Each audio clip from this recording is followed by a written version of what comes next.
It's been 2 months since I haven't uploaded a video. Anyway, welcome back to everyone who has been watching my channel for a really long time, and I hope you guys are doing well.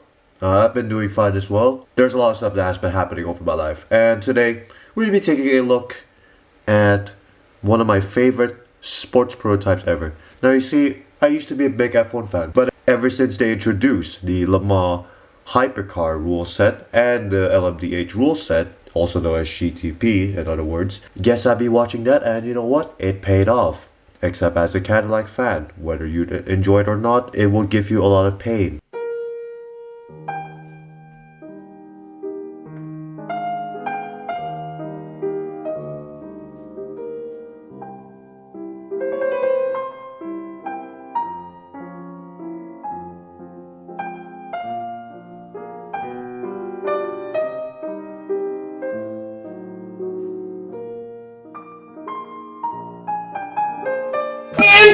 Today we're going to be taking a look at the Cadillac V Series R that was made by Mini GT. And first, when I saw the post that Glenn Cho made about these Le Mans Daytona hybrids, I was in complete and utter shock, seeing that no other company has ever tackled upon like these type of stuff other than Sparky. But Sparky, well, in Indonesia, there's not that much of a selection right there other than some certain ones, but you know.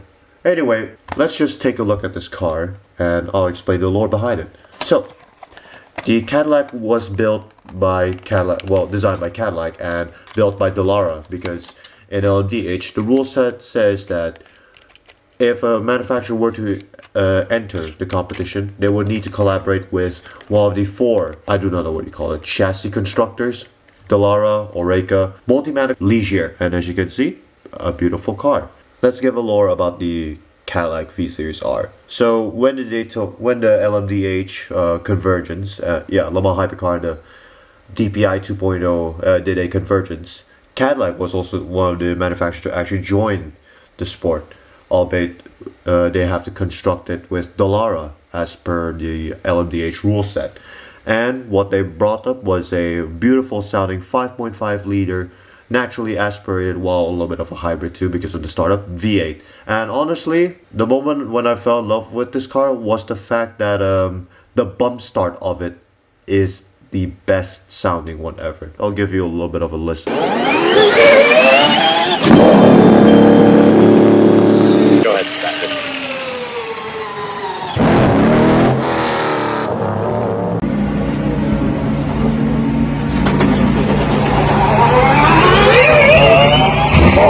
It's a pretty hefty one. Not much to say really, other than it being really nice.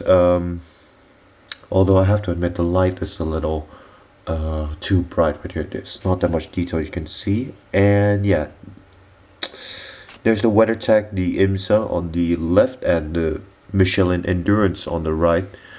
There's all sorts of stuff going on. To be honest, I thought it was fully black in like this area, but somehow they actually have like all the stripes everywhere. Yeah, those are the blades that kind of stuck out. It's probably a knife edge as they describe it. Even the handling of the car says it all too. So yeah, there's the number 2 Chip Ganassi Racing. I almost forgot to tell you that this was also run by Chip Ganassi, in which they probably separate after this season has ended. IMSA or WEC. Cool tire printing though, although unfortunately I have to admit that the problem with Mini GT cars is that they didn't do the tire printing before, but hey, you know what, we got it now, unlike Sparky. The number LED plating there, and you can see that tiny logo right there, even though it's not really zoomed in, which I apologize a lot. That's the GTP logo made by the IMSA to kind of refer to the old days that they used to race with the Group C and, you know, the older prototypes back in the 80s and the 90s. So that's the Mobile One logo. Yeah, it's out of focus for whatever reason that is. It doesn't want to focus on the other ones.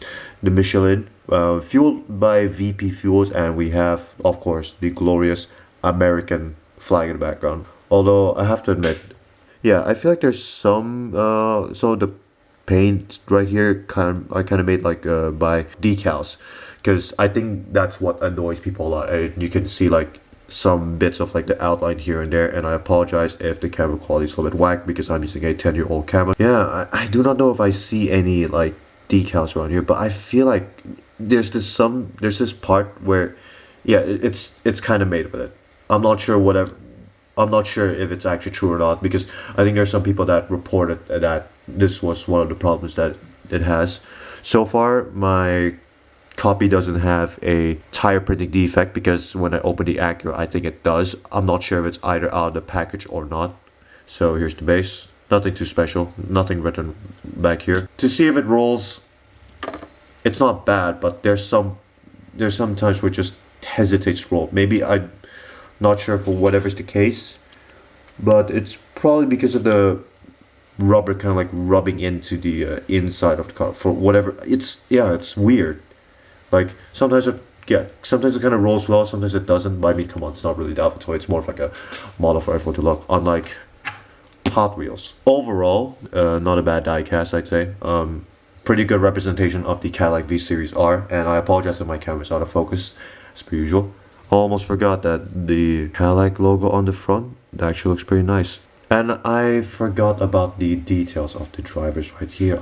Oh my god. This car was driven by Earl Bamber, Alex Lynn, and Richard Westbrook in last year's 2023 Daytona 24 Hours. Hence, they have the IMSA number plating instead of the WEC one. But we'll get that one a little bit later, after we get the BMW hypercar and the Cadillac 01. Because I think that was the one that finished third place in Le Mans, with those three drivers on the helm. But yeah, Richard got the boot, and Bamber and Lynn remain, although there are going to be some drivers from the CGR roster or the IMSA roster that are going to replace for this year. Although unfortunately, this season has been plagued by bad luck.